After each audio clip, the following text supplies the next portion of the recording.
कैसे बच्चे हैं, किसके बच्चे हैं।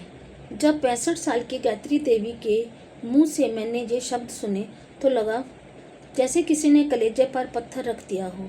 हमेशा नमस्ते और कैसे हो तक सीमित रहने वाली उनकी मुस्कान के पीछे इतना गहरा दर्द छिपा होगा, इसकी कल्पना भी नहीं की थी। 2 दिन पहले जब रास्ते में उनसे मुलाकात हुई तो आदतन मैंने पूछ लिया, नमस्ते आंटी, बच्चे कैसे हैं। उनके चेहरे पर खिन्नता उभरी और उन्होंने पलटकर जो जवाब दिया उसने मुझे निशब्द कर दिया।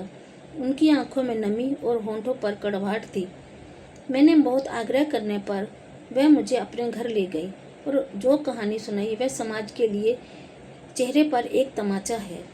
गायत्री देवी ने बताया, बेटा, आज से 16 साल पहले जब मेरे पति 55 साल की उम्र में शांत हुए तो सरकारी नौकरी उनके पास थी। मैं चाहती तो वह नौकरी खुद कर सकती थी, पर ममता ने कहा कि बेटे का भविष्य संवर जाएगा। मैंने अपनी जगह बेटे को नौकरी दिलवाई।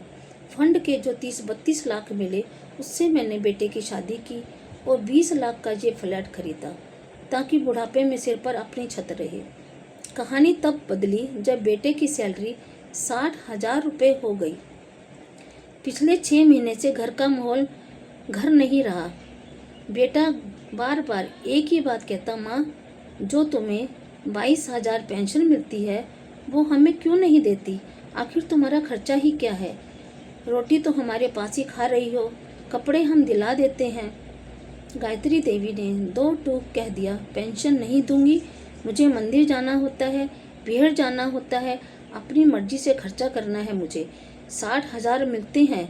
मैंने तुझसे कभी नहीं कुछ मांगा। तू मेरी पेंशन क्यों छीनना चाहता है। इसके बाद शुरू हुआ धमकी का दौर। बेटे ने कहा, हम कहीं और चले जाएंगे, फिर देखते हैं बुढ़ापे में कौन तुझे पानी देगा। गायत्री देवी ने दिल पर पत्थर रख लिया और कह दिया, जो होगा देखा जाएगा। कल ही बेटा अपनी पत्नी के साथ सामान समेटकर एक किराए के फ्लैट में चला गया। गायत्री देवी की आंखों में आंसू थे, पर आवाज़ में एक अजीब सी मजबूती। उन्होंने कहा, उसे बाहर जाकर 10,000 रुपये महीना किराया देना मंजूर है, लेकिन अपनी माँ को सम्मान के साथ 2 वक्त की रोटी देना भारी पड़ गया। कोई किसी का नहीं है, सब स्वार्थी हैं। आज गायत्री देवी ने घर में एक बाई रख ली है।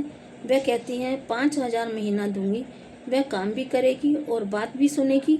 मैं क्यों सुनूं उसकी जली कटी। मित्रों, संस्कार काबिलियत से कहीं ऊंचे होते हैं। एक माँ अपना पूरा जीवन और जमा पूंजी बच्चों के भविष्य में लगा देती है, लेकिन जब वही बच्चे माँ की पेंशन का हिसाब मांगने लगे तो समझ लेना चाहिए कि शिक्षा कहीं अधूरी रह गई। गायत्री देवी का फैसला हमें सिखाता है कि आत्मसम्मान के बिना कोई भी रिश्ता सुरक्षित नहीं है।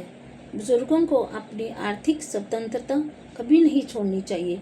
साथियों, क्या आपको लगता है कि गायत्री देवी ने बेटे के जाने के बाद बाई रखकर सही किया या उन्हें बेटे के सामने झुक जाना चाहिए था। प्लीज़ अपनी राय मुझे कमेंट में ज़रूर दें। धन्यवाद।